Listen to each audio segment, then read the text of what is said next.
And we are on chapter 6 of Pride and Prejudice. The ladies of Longbourn soon waited on those of Netherfield. The visit was returned in due form. Miss Bennet's pleasing manners grew on the goodwill of Mrs. Hurst and Miss Bingley, and though the mother was found to be intolerable, and the younger sisters not worth speaking to, a wish of being better acquainted with them was expressed towards the two eldest. By Jane, this attention was received with the greatest pleasure, but Elizabeth still saw superciliousness in their treatment of everybody, hardly excepting even her sister, and could not like them, though their kindness to Jane, such as it was, had a value as arising in all probability from the influence of their brother's admiration. It was generally evident whenever they met that he did admire her, and to her it was equally evident that Jane was yielding to the preference which she had begun to entertain for him from the first, and was in a way to be very much in love.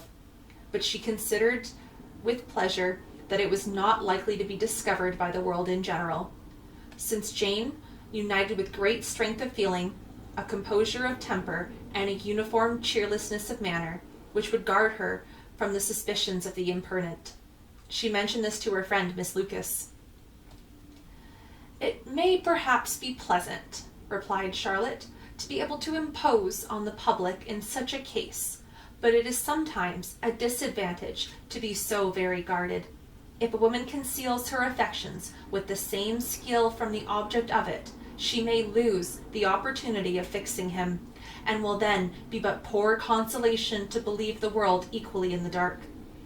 There is so much of gratitude or vanity in almost every attachment, that it is not safe to leave any to itself. We can all begin freely. A slight preference is natural enough, but there are very few of us who have heart enough to be really in love without encouragement. In 9 cases out of 10, a woman had better show more affection than she feels. Bingley likes your sister undoubtedly, but he may never do more than like her if she does not help him on. But she does help him on, as much as her nature will allow. If I can perceive her regard for him, he must be a simpleton indeed to not discover it too. Remember, Eliza, that he does not know Jane's disposition as you do.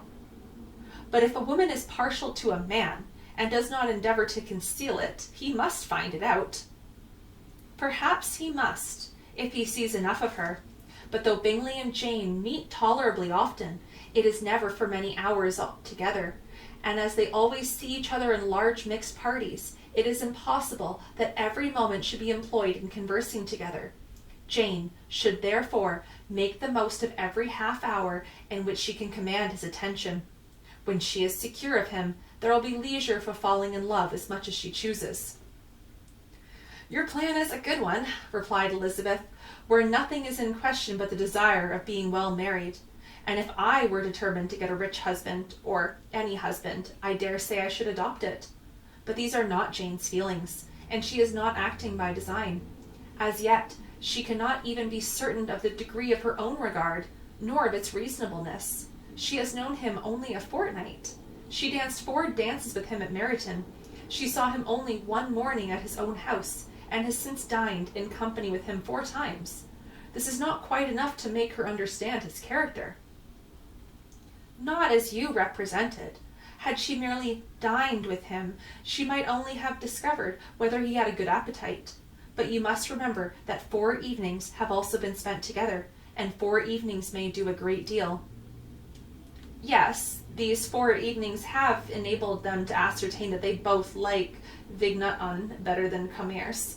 But with respect to any other leading characteristic, I do not imagine that much has been unfolded." "Well," said Charlotte, "I wish Jane success with all my heart, and if she were married to him tomorrow, I should think she has as good a chance of happiness as if she were to be studying his character for a 12-month.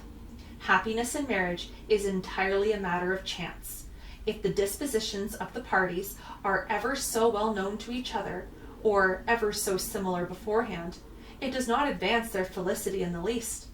They always continue to grow sufficiently unlike afterwards to have their share of vexation, and it is better to know as little as possible of the defects of the person with whom you are to pass your life. You make me laugh, Charlotte, but it is not sound. You know it is not sound, and you would never act in this way yourself. Occupied in observing Mr. Bingley's attention to her sister, Elizabeth was far from suspecting that she was herself becoming an object of some interest in the eyes of his friend. Mr. Darcy had at first scarcely allowed her to be pretty. He had looked at her without admiration at the ball, and when they next met, he looked at her only to criticize. But no sooner had he made it clear to himself and his friends that she had hardly a good feature in her face, that he began to find it was rendered uncommonly intelligent by the beautiful expression of her dark eyes. To this discovery succeeded some others equally mortifying. Though he had detected with a critical eye more than one failure of perfect symmetry in her form, he was forced to acknowledge her figure to be light and pleasing, and in spite of his asserting that her manners were not those of the fashionable world, he was caught by their easy playfulness. Of this she was perfectly unaware. To her, he was only the man who made himself agreeable to nowhere, and who had not thought her handsome enough to dance with. He began to wish to know more of her, and as a step towards conversing with her himself, he attended to her conversation with others. His doing so drew her notice. It was at Sir William Lucas's, where a large party were assembled. "What does Mr. Darcy mean," she said to Charlotte, "by listening to my conversation with Colonel Forster?"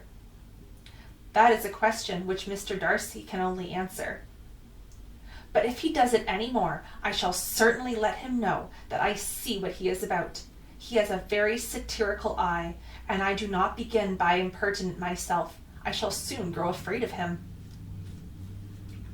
On his approaching them soon afterwards, though without seeming to have any intention of speaking, Miss Lucas defied her friend to mention such a subject to him, which immediately provoking Elizabeth to do it, she turned to him and said, "Did you not think, Mr. Darcy, that I expressed myself uncommonly well just now, when I was teasing Colonel Forster to give us a ball at Meryton?" "With great energy, but it is a subject which always makes a lady energetic." "You are severe on us." "It will be her turn soon to be teased," said Miss Lucas. "I am going to open the instrument, Eliza, and you know what follows." "You are a very strange creature by way of a friend, always wanting me to play and sing before anybody and everybody. If my vanity had taken a musical turn, you would have been invaluable. But as it is, I would really rather not sit down before those who must be in the habit of hearing the very best performers." On Miss Lucas's persevering, however, she added, "Very well. If it must be so, it must," and gravely glancing at Mr. Darcy. "There is a fine old saying, which everybody here is of course familiar with, 'Keep your breath to cool your porridge,' and I shall keep mine to swell my song." Her performance was pleasing, though by no means capital. After a song or two, and before she could reply to the entries of several that she would sing again, she was eagerly succeeded at the instrument by her sister Mary, who, having in consequence of being the only plain one in the family, worked hard for knowledge and accomplishments, and was always impatient for display.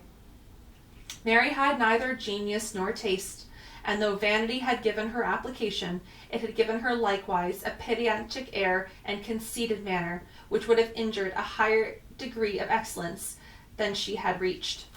Elizabeth, easy and unaffected, had been listened to with much more pleasure, though not playing half so well, and Mary, at the end of a long concerto, was glad to purchase praise and gratitude by Scotch and Irish airs, and the request of her younger sisters, who, with some of the Lucases, and 2 or 3 officers, joined eagerly in dancing at one end of the room. Mr. Darcy stood near them in silent indignation at such a mode of passing the evening, to the exclusion of all conversation, and was too much engrossed by his own thoughts to perceive that Sir William Lucas was his neighbour, till Sir William Lucas thus began. "What a charming amusement for these young people this is, Mr. Darcy. There is nothing like dancing after all. I consider it as one of the first refinements of polished societies." Certainly, sir. It has the advantage of also being in vogue amongst the less polished society of the world. Every savage can dance. Sir William only smiled. Your friend performs delightfully, he continued after a pause on seeing Bingley join the group. And I doubt not that you are adept in the science yourself, Mr. Darcy. You saw me dance at Meryton, I believe, sir. Yes, indeed, and received no inconsiderable pleasure from the sight. Do you often dance at St. James's? Never, sir. Do you not think it be a proper compliment to the place? It is a compliment which I never pay to any place if I can avoid it. You have a house in town, I conclude? Mr. Darcy bowed. I had once some thoughts of fixing in town myself, for I am fond of superior society, but I did not feel quite certain that the air of London would agree with Lady Lucas. He paused in hopes of an answer, but his companion was not disposed to make any, and Elizabeth at that instant moving towards them, he was struck with the notion of doing a very gallant thing, and called out to her, My dear Miss Eliza, why are you not dancing? Mr. Darcy, you must allow me to present this young lady to you as a very desirable partner. You cannot refuse to dance, I am sure, when so much beauty is before you. And taking her hand, he would have given it to Mr. Darcy, who, though extremely surprised, was not unwilling to receive it, when she instantly drew back, and said with some discomposure to Sir William, Indeed, sir, I have not the least intention of dancing. I entreat you do not suppose that I moved this way in order to beg for a partner. Mr. Darcy, with grave propriety, requested to be allowed the honour of her hand, but in vain. Elizabeth was determined, nor did Sir William at all shake her purpose by his attempt at persuasion. You excel so much in the dance, Miss Eliza, that it is cruel to deny me the happiness of seeing you, and though this gentleman dislikes the amusement in general, he can have no objection, I am sure, to oblige us for 1/2 hour. Mr. Darcy is all politeness, said Elizabeth, smiling. He is indeed, but considering the inducement, my dear Miss Eliza, we cannot wonder at his complaisance, for who would object to such a partner? Elizabeth looked archly and turned away. Her resistance had not injured her with the gentleman, and he was thinking of her with some complacency when thus accosted by Miss Bingley. I can guess the subject of your reverie. I should imagine not. You are considering how insupportable it would be to pass many an evenings in this manner in such society, and indeed I am quite of your opinion. I was never more annoyed. The instupidity, and yet the noise, the nothingness, and yet the self-importance of all these people, what I would give to hear your strictures on them. Your conjecture is totally wrong, I assure you. My mind was more agreeably engaged. I have been meditating on the very great pleasure which a pair of fine eyes in the face of a pretty woman can bestow. Miss Bingley immediately fixed her eyes on his face, and desired he would tell her what lady had the credit of inspiring such reflections. Mr. Darcy replied with great intrepidity, Miss Elizabeth Bennet. Miss Elizabeth Bennet, repeated Miss Bingley. I am all astonishment. How long has she been such a favourite? And pray, when am I to wish you joy? That is exactly the question which I expected you to ask. A lady's imagination is very rapid. It jumps from admiration to love, from love to matrimony in a moment. I knew you would be wishing me joy. Nay, if you are so serious about it, I shall consider the matter as absolutely settled. You will have a charming mother-in-law indeed, and of course she will be always at Pemberley with you. He listened to her with perfect indifference while she chose to entertain herself in this manner, and as his composure convinced her that all was safe, her wit flowed long.